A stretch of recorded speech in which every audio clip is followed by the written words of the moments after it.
Folks, welcome to an all-new episode of So Bad It's Good. This is your pal Ryan, and this is I think it's Tuesday. Yep, it's Tuesday. It is Tuesday the 30th.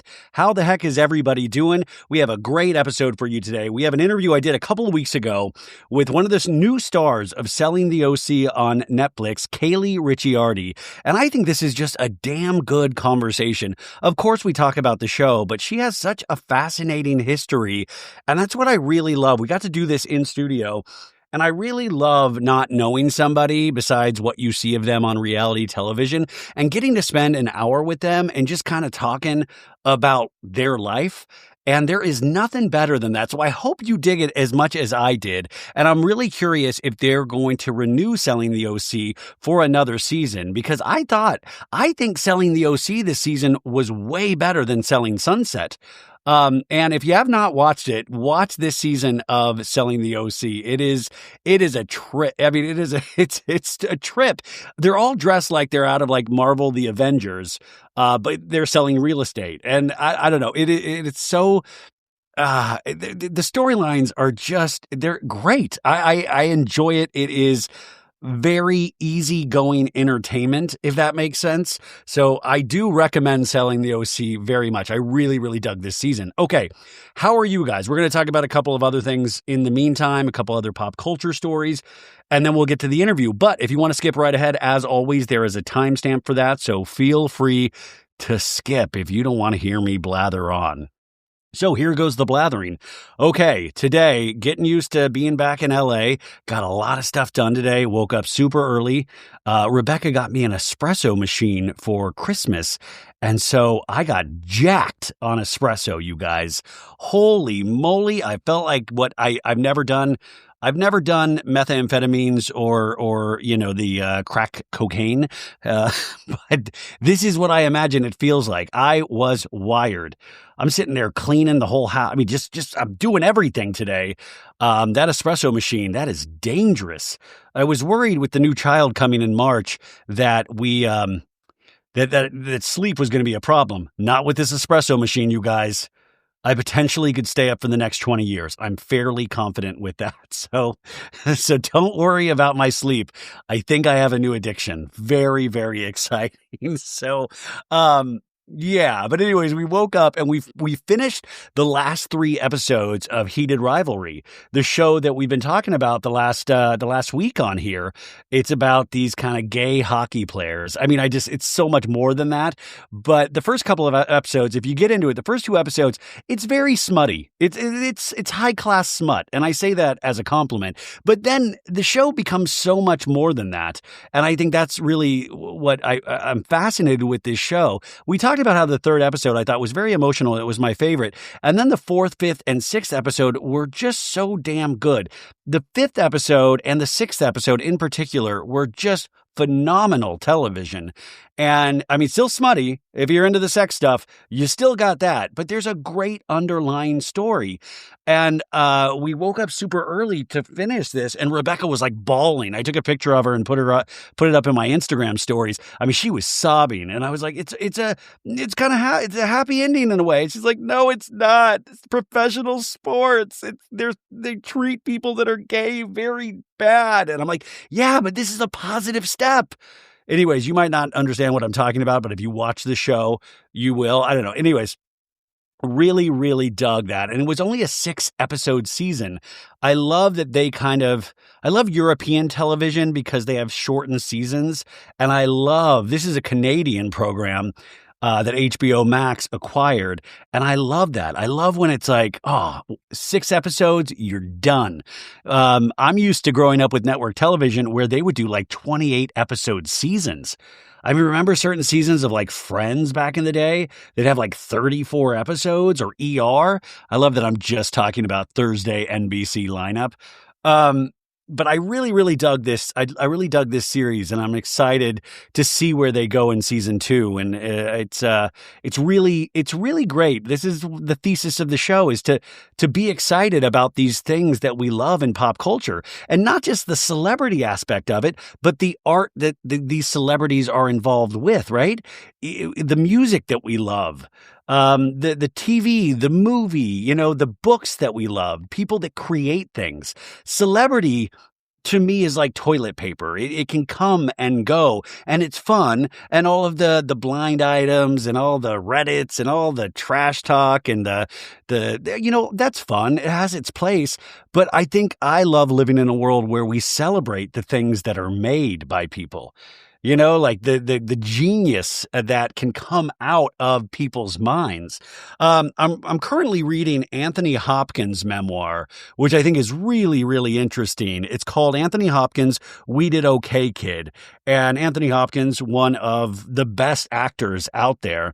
But I'm about halfway through, and he just was talking about a quote that he loves that I thought you might find interesting, like I did. Now, remember the author Charles Bukowski, rest in peace, one of our best, kind of just our best writers who kind of was an eternal drunk at the same time. But he has this quote, and it says, "We're all going to die, all of us. What a circus!" Exclamation point. That alone should make us love each other, but it doesn't. We are terrorized and flattened by trivialities. We are eaten up by nothing. And I thought that was such a fascinating quote. Because, yeah, man, like we all know how this is potentially going to end, and I'm not trying to bum anybody out. But at the same time, knowing how this ends, that maybe we would, step forth in life in this different way of like, God, we should just have fun and love each other, right? But we don't. I'm obsessed with all of these little minutia things and worried about this and worried about that. And really, that is a lot of the times what reality television is all about. It's about the triviality. I'm not saying the trivialities word right. You know what? I feel like I'm coming off drunk and I'm just jacked on coffee right now. But we're focused on these little things. We're so focused on these little things. And I really think that is what most reality television is about. It's about watching people obsessed with nothing.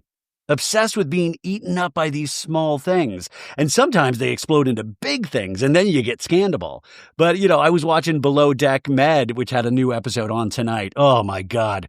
This Kizzy, you guys. There is a Stu Kizzy that I just think is horrible. She's so horrible that I want her on every season, because a key component to reality television is you need a character that you dislike passionately. And that character plays a vital role. And if you have a character like that in reality television, you're going to have a decent season, because the audience needs to love somebody and the audience needs to passionately dislike somebody. But you see, like Below Deck, it's always, can we get the food out on time? Are we going to crash when we dock the yacht? It's all these kind of these little small things, right? And it's fascinating. And that's what we do with our lives. And I just read that quote and I thought, oh, that's so interesting, because that's what it is we sit here and live our lives pretending we don't know how it's all going to end, and we get obsessed. Like I get obsessed today with like, oh, I got to put this podcast out. I got to do this. It's, got to do this intro. And at the end of the day, yeah, Anywho, that's as deep as it's going to get today, folks. But I love that quote. I hope you guys dug that as well. Hey, what are your New Year's Eve plans? What are you doing? Do you guys got big parties? Are you staying at home? Do you do an early New Year's Eve because you have kids? I'm trying to learn what I need to do eventually for our daughter. 'Cause do your kids want to celebrate New Year's, but you don't let them stay up till midnight? We're going over to one of my best friend's houses who has a couple kids, and a couple friends that I went to college with, who pretty much all have kids. So I think we're going to be doing an early New Year's Eve, which I'm totally down for. But that's really exciting. I remember the days having to work at a nightclub. I used to be a general manager at a nightclub in the early aughts in Los Angeles, and New Year's Eve would be insane because we had like a 200-person speakeasy, and that place would be so packed out. We'd have bottle service. My friend Nick came in one New Year's, and it was so jam-packed, and he said it reminded him of the beginning scene of that movie Blade, if you ever saw that, with Wesley Snipes, when they're all packed into that club and everybody's just writhing around, and all of a sudden blood just starts pouring from the ceiling. Everybody's just writhing. He was like, it was so insane back in the day. And I used to, man, oh God, I hated New Year's Eve.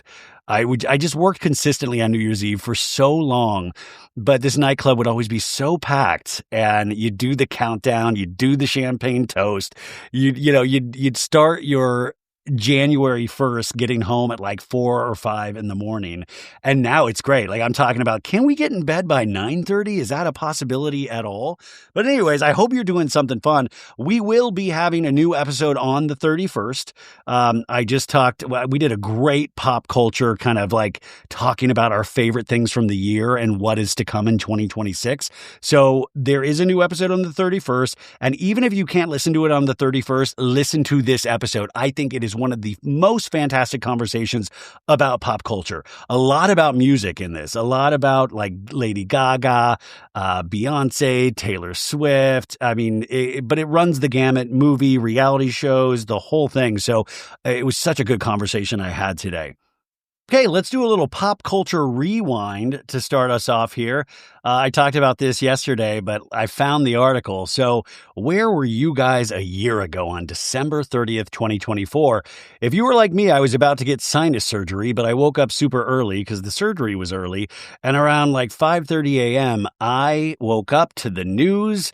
This People magazine headline, Paige DeSorbo reveals she and Craig Conover have split after 3 years dating. Quote, it's a very sad thing. This article was written by Dave Quinn, and that happened a year ago today because Paige went on her popular podcast Giggly Squad and published an episode revealing that her and Conover have decided to no longer be together. She said, it's weird. It's very weird. I wasn't expecting this, Hannah Berner said. Obviously, when we first started dating, you don't think, oh, that will happen. Will we get married? Will we not? You're just kind of like in this relationship, Paige said.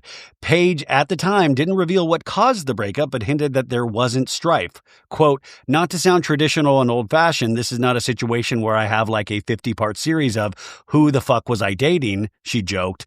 It could not be more opposite of that. Said DeSorbo, I have so much love and respect for Craig. I think he is one of the best people I've ever met in my entire life. I will remain the biggest fan of him and want the best for him, and he truly will get the best because he is the best. But with that said, I think it was just the right decision for both of us moving forward in our lives and the direction in our lives that we didn't force. I love him. I think he loves me. I think we will remain friends. No one did anything. It wasn't a bad thing. I think we both were just being really mature and saying what we want and what we didn't want. And I think that's extremely powerful to be able to voice how you're feeling in real time and what you want for your future. He's definitely the best boyfriend I've ever had. Like, I can truly say that. He was a great boyfriend and he did everything correct. And he never made me feel insecure or anything like that. So it's almost is harder when no one's done anything to be mad about. And that's hard. Okay, turns out there were things to be upset about because this kind of set off some things in motion where Craig eventually a couple days later made a video sitting on his porch going, yeah. And then we found out that Paige had wanted to break up or had broken up with Craig back in around Thanksgiving time of that year in 2024 and was saying, Craig, you got to do it, man. You got to let people know. And he wasn't letting people know. So finally, she ripped the Band-Aid off and said it on the podcast.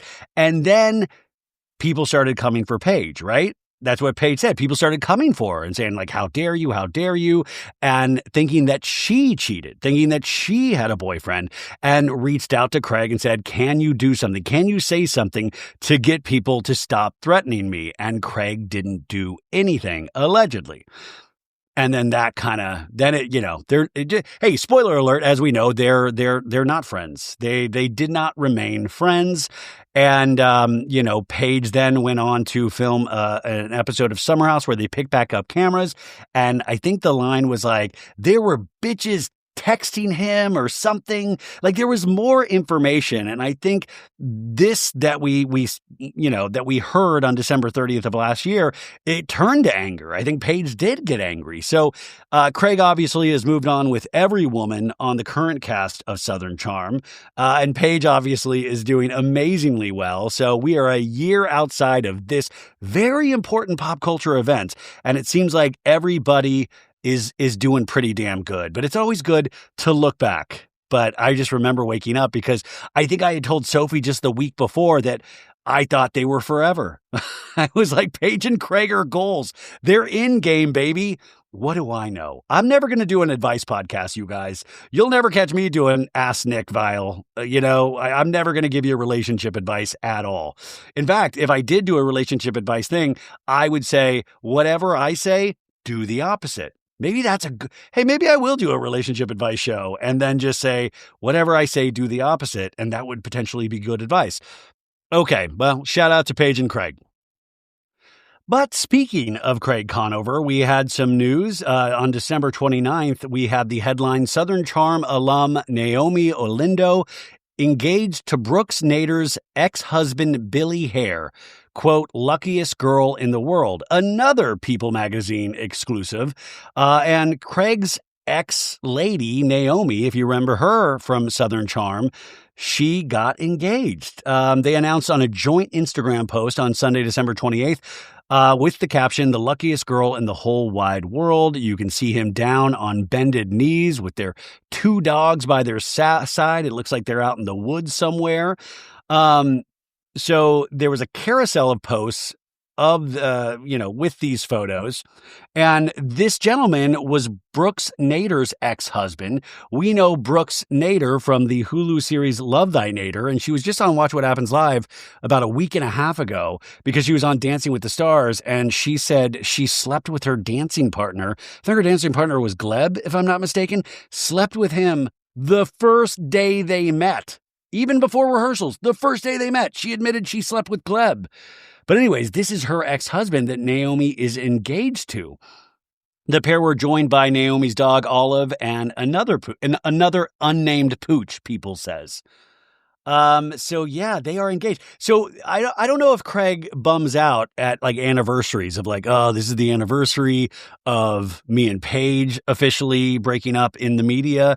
And then also one of his exes, Naomi, getting engaged as well. Even though I think he's probably really happy for Naomi. Bless me. Sorry. The location tagged in the post was Charleston. Madison LaCroix did 2 champagne bottle emojis saying, can't wait to celebrate. Southern Hospitality's Leva Bonaparte said, OMG, OMG, OMG, 5 exclamation points. I'm so happy for y'all, 6 exclamation points, and 4 red heart emojis. Taylor Ann Green, Shep's ex, owner of one of Shep's Shark's Tooth necklaces, shared her well wishes, writing, congratulations to the sweetest humans. So yeah, they've been dating since May of 2025, a year after Nader announced she and this gentleman were divorcing after tying the knot in December of 2019. So everybody here has landed on their feet. So congrats to the newly engaged couple. I got to tell you, something is going on in the South this last week because we had new breaking news today with Southern Hospitality because Southern Hospitality's Grace Lilly, Wavy Baby, as she likes to say on the show, was arrested on charge of second-degree harassment. Police also allegedly found happy pills in her car. The happy pills are in quotation marks. This is another article from people.com. She was arrested in the early hours of Monday, December 29th for second-degree harassment. The 27-year-old Bravo star was arrested in Charleston around 1:40 a.m. local time on a charge of harassment in the second degree, according to the Charleston Police Department. According to the report, Lilly was pulled over at a gas station for allegedly making, quote, an illegal lane change and a possible wanted party. and a possible wanted party. She was then ordered to step out of the vehicle while the front seat passenger, identified as Brandon Clavon, remained in the car. Inside her purse, per the report, police officers found a small container with, quote, happy pills imprinted on the top, which contained 12 circular white pills with a P imprint on one side and half of an oblong blue pill with no identifiable imprints. When asked about the pills found inside the purse, the offender stated that the blue pill was Xanax and the white pills were birth control. The offender stated she had a prescription for the Xanax but did not have any proof of that information available at the time. The police already had an active warrant out for her arrest for a second-degree harassment charge, according to the report. So I believe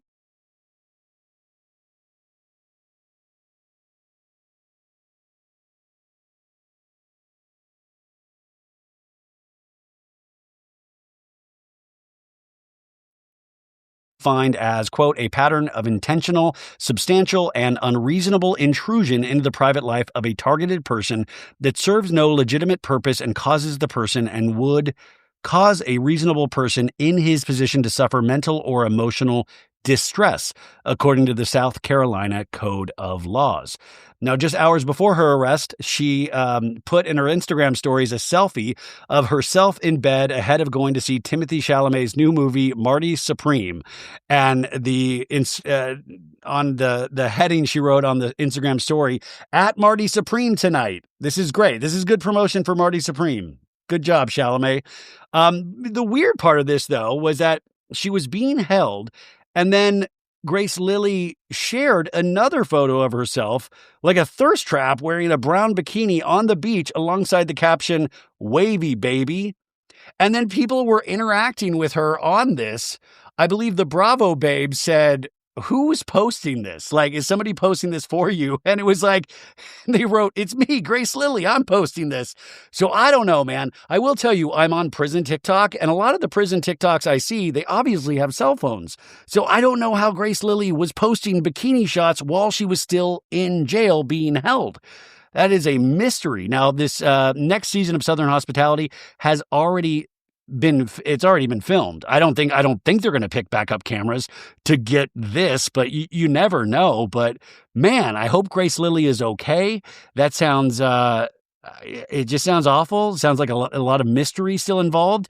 And is she telling the truth about those pills?